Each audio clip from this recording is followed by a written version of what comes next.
4월 21일 수요일 아침 큐티 시간입니다.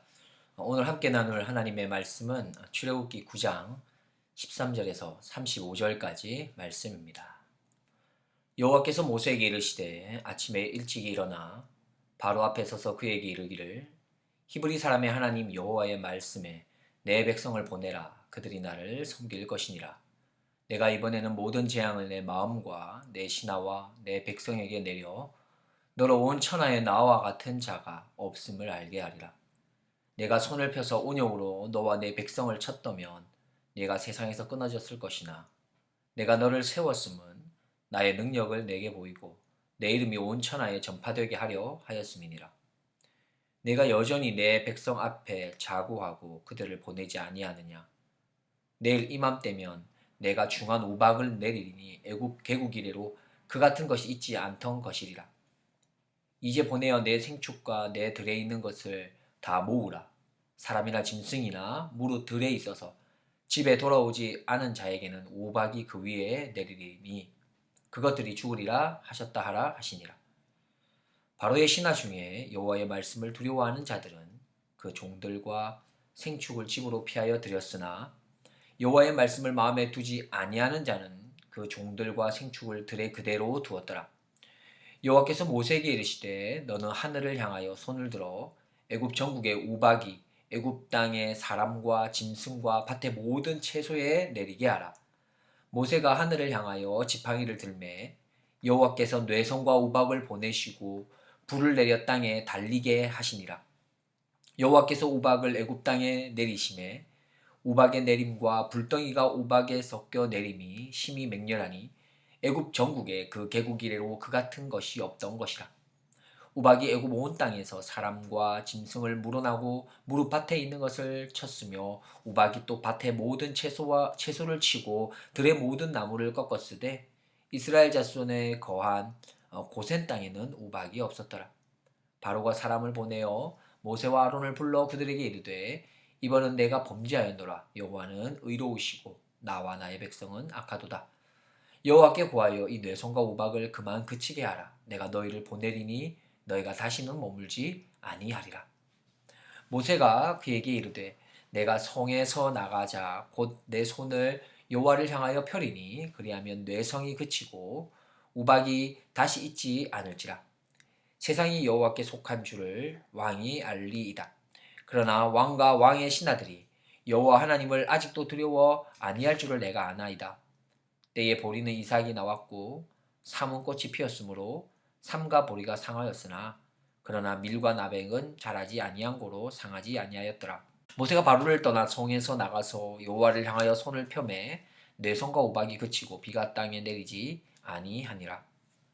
바로가 비와 우박과 뇌성에 그친 것을 볼 때에 다시 범죄하여 마음을 완강케 하니 그와 그 신하가 일반이라. 바로의 마음이 강팍하여 이스라엘 자손을 보내지 아니하였으니 여호와께서 모세에게 말씀하신과 같더라. 아멘. 이것은 하나님의 말씀입니다.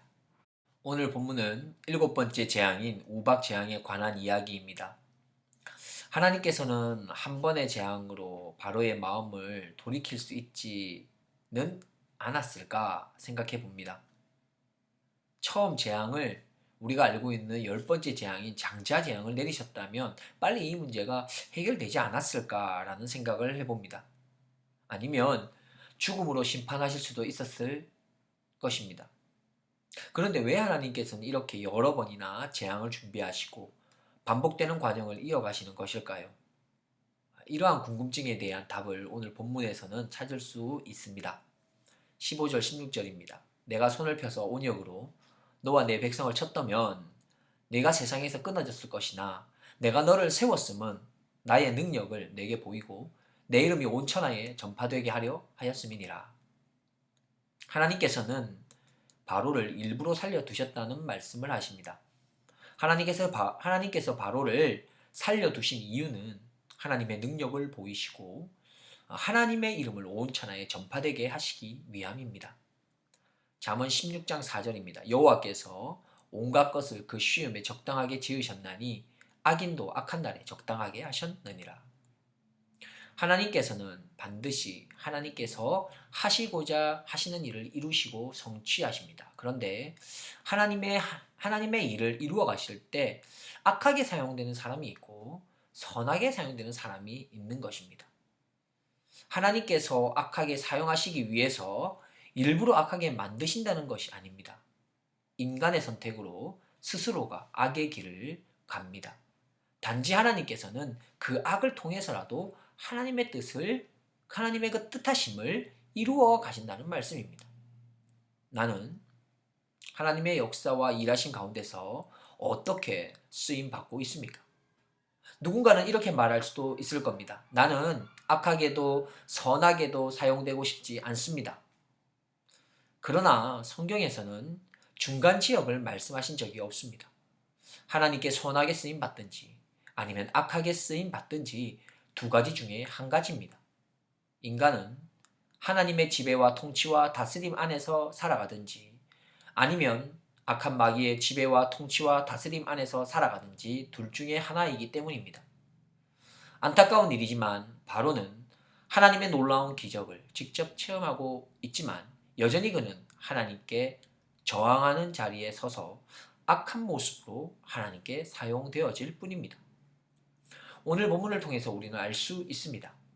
모세를 통해서도 하나님의 능력이 나타났고 하나님의 이름이 온 천하에 전파되었지만 바로를 통해서도 하나님의 능력을 나타내 보이시고 하나님의 이름이 온 천하에 전파되게 하셨다는 사실입니다. 그러나 모세는 하나님의 선한 도구로 사용되었고 바로는 악한 도구로 사용되었습니다.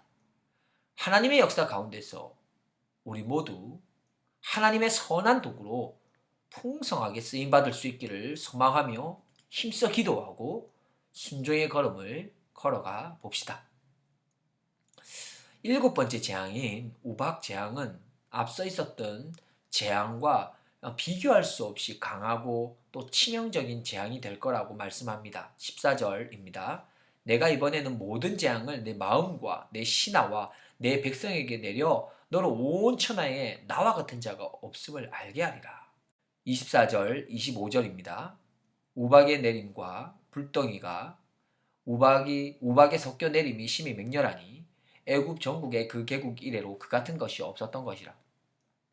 우박이 애굽 온 땅에서 사람과 짐승을 물어나고 무릇 밭에 있는 것을 쳤으며 우박이 또 밭의 모든 채소를 치고 들의 모든 나무를 꺾었으되. 그러나 이렇게 강력한 재앙 가운데서도 하나님께서는 피할 길을 열어 놓으셨습니다. 19절입니다. 이제 보내어 내 생축과 내 들에 있는 것을 다 모으라. 사람이나 짐승이나 무릇 들에 있어서 집에 돌아오지 않는 자에게는 우박이 그 위에 내리리니 그것들이 죽으리라 하셨다 하라 하시니라. 집에 있는 자에게는 해가 임하지 아니할 것을 말씀하십니다. 하나님께서는 죄에 대한 심판을 철회하실 수 없으시지만 그 심판 가운데서라도 구원의 기회를 열어두고 계신 것을 알 수 있습니다. 죄를 범한 아담과 하와에게도 하나님께서는 즉시로 심판하지 않으시고 아담아 하시며 불러주셨고 기회를 주셨지요. 아벨을 죽인 가인에게도 즉시 죄에 대한 심판을 벌을 하시지 아니하시고 가인에게도 찾아와서 물으셨습니다. 예수님을 팔았던 가룟 유다에게도 여러 번 기회를 주셨고 예수님을 3번이나 부인했던 베드로에게도 찾아가셔서 네가 나를 사랑하느냐 하시면서 기회를 주셨습니다. 간음죄와 살인죄를 지은 다윗을 향해서도 하나님께서는 나단 선지자를 보내어 회개의 기회를 주셨습니다. 바로의 신하 중에서도 여호와의 말씀을 두려워하여 집으로 피했던 사람이 있었고 집으로 피했던 그 사람의 가족과 생축은 해를 입지 않았습니다. 그래서 죽음을 면할 수 있었고 구원을 받았습니다. 목숨을 잃지 않았던 몇몇 바로의 신하들이 그러면 그렇게 행동으로 옮길 수 있었던 결정적인 이유가 무엇이겠습니까? 그것을 성경은 이렇게 말합니다. 20절, 21절입니다. 바로의 신하 중에 여호와의 말씀을 두려워하는 자들은 그 종들과 생축을 집으로 피하여 드렸으나 여호와의 말씀을 마음에 두지 아니하는 자는 그 종들과 생축을 들에 그대로 두었더라. 그렇습니다. 여호와의 말씀을 마음에 두었던 사람은 두려운 마음에 행동으로 옮겼지만 여호와의 말씀을 마음에 두지 않았던 사람은 우박재앙에 대한 소식에 두려운 마음도 생기지 않았을 것이며 그래서 그는 행동으로 옮길 이유도 없었던 것입니다. 누가 하나님의 말씀을 순종으로 옮길 수 있습니까? 하나님의 말씀을 두려워하는 자가 하나님의 말씀에 순종합니다. 그리고 하나님의 말씀을 마음에 두는 사람이 하나님을 경외하며 하나님을 두려워합니다. 나는 하나님의 말씀을 마음에 두고 살고 있습니까? 하나님의 말씀이 마음에 있는 사람이 하나님을 경외하는 사람이며 하나님을 두려워하는 사람입니다. 그리고 그렇게 말씀이 마음에 있는 사람이 말씀에 순종할 수 있습니다. 말씀의 결론을 맺겠습니다. 하나님께서는 지금도 하나님의 일을 하고 계십니다.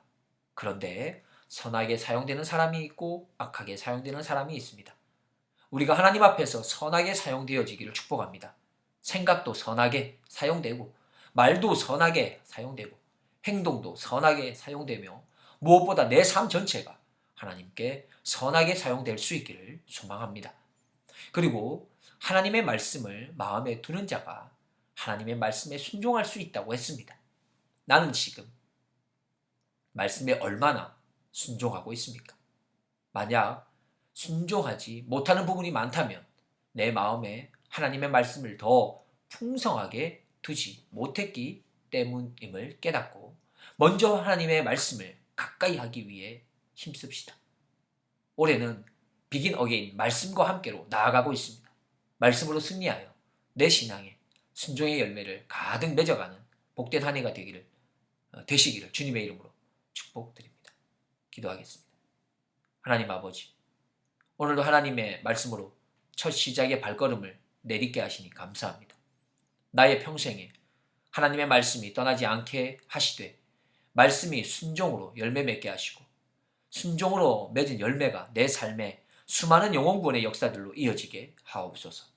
하나님의 역사 가운데 선하게 쓰임받는 도구 되기를 간절히 소망합니다. 감사드리오며 우리 구주 예수 그리스도의 이름으로 기도드립니다. 아멘.